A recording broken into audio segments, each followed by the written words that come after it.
There's a book, and it's called The Velveteen Rabbit. And there's a passage in there which I wanted to read, because it talks about love, actually, about caring. And somebody said to the Velveteen Rabbit, you know, how do you know? How do you know when you're real? And the Velveteen Rabbit says, oh, it happens very slowly over a long period of time.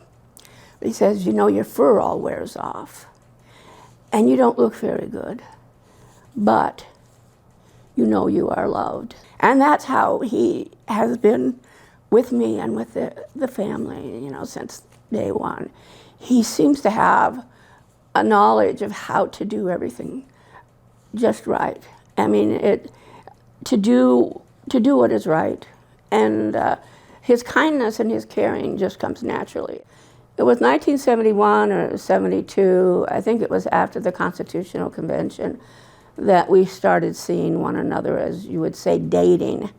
And we weren't married until 1976 in August.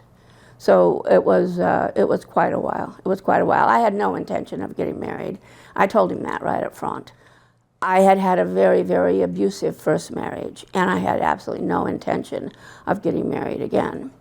He knew of the abusive relationship because as we started seeing each other from the very beginning, my ex-abusive husband was a major part of everything. He was always giving us a bad time all the time, which was another thing that impressed me about Michael. He didn't back down from him. He stood up for us right away.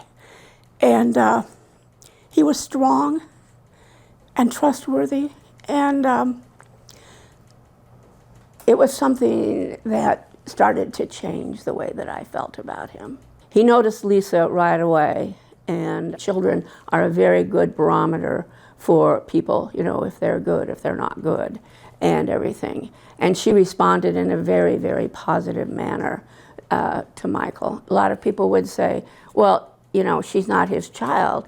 And it was very strange to me because, you see, she always appeared to be his child.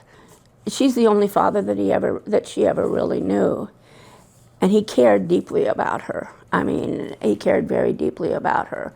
And she talked to him and asked if she could be adopted. That morning, it was very early in the morning, I can't tell you what time, she came flying into the bedroom and she says, okay, today's my birthday, I'm this old, let's go get the papers, you know. And he adopted her. And he never treated her any differently than he treated when we had our own children. Sometimes he would come from Springfield late, and if he didn't arrive early enough, I would put her to bed and say, you know, you'll see him, don't worry. And then I would get up, and there she would be by the door asleep. She would have a little pillow and a little blanket, and she'd be asleep so that she would see him as soon as he came in the door. Michael was one of the best fathers I've ever known. When we would go to school and you have to get your books, Michael would always get 2 sets of books because he would take 1 set of books to Springfield, and he would keep up on the daily activities. And then if there would be any exams, he would be right there. But if they had to write something, he would make sure that they wrote it and they would read it back. And if he had to call home more than once, you know, to do all of that, he would. Always once he called to talk to everybody. Whenever he was home, we were always out doing things. We were always busy doing things. And all of a sudden, you're like, I see him with the grandchildren. And my daughter Lisa has 2 children, and almost every single weekend we had them. And we took them places, and we did things with them. And he did their homework with them. He would make sure that he knew everything that was going on with them, and he helped them the same way that he helped our children.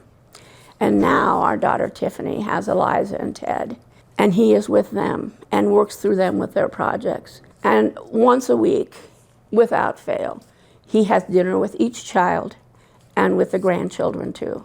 And that's a priority for him. It's always been a priority for him. Family and what happens with the family. It's always been vitally important. Well, I've always had certain health problems from the time that I was very young, but I was able to maintain everything. But I think that around 2019, I got COVID.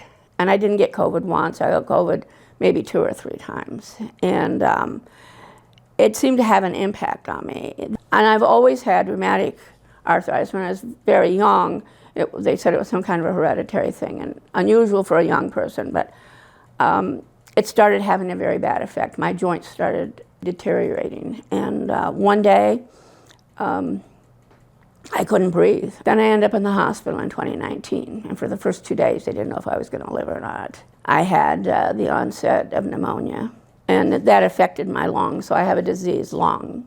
But also they found out that I have an irregular heartbeat. When they sent me home from the hospital, they sent me home with the regular hospital oxygen tank. It's very large if you're at the hospital, and they sent me home with that, and with a nebulizer, a hospital-like nebulizer. And I take medications to try and keep any bacteria away from my lung, because they say it takes 1 or 2 germs for my lung to get infected, and the minute that happens, my heart, is not properly operating. He has taken over my care, and he started after the hospital. I mean, in 2019, he started doing things around the house. He had to. I couldn't. There were times I just could barely move around. And we had to start talking about him grocery shopping. We had to talk to him about straightening things up in the house. And there were a lot of things with the children and the grandchildren that I used to do, because I used to be very, very active and driving around and doing everything. So he started doing more and more of the things that I used to do too. I really don't exist without him. I wish I could say that I do, but I don't know what I would do without Michael. I would probably have to find some place to live, and I'd probably have to find care. My children are all busy. I mean, they all work, and I don't even think they understand all the needs that I have and how difficult it is to take care of an older person.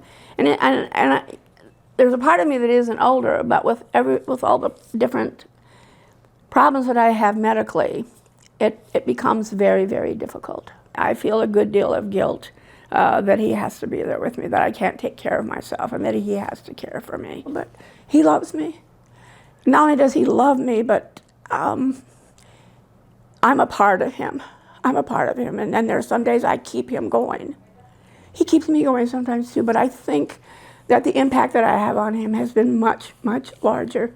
It was very difficult for me not to be at the trial, because he knows that I want to be there, and he wants me there. Even if it's just to look at. I mean, it's a silly thing to say. Just, like he said one time, I just want to be able to look at you, to know that you're there. And sometimes it's the same thing, at home. It's just that he's there, that he's there.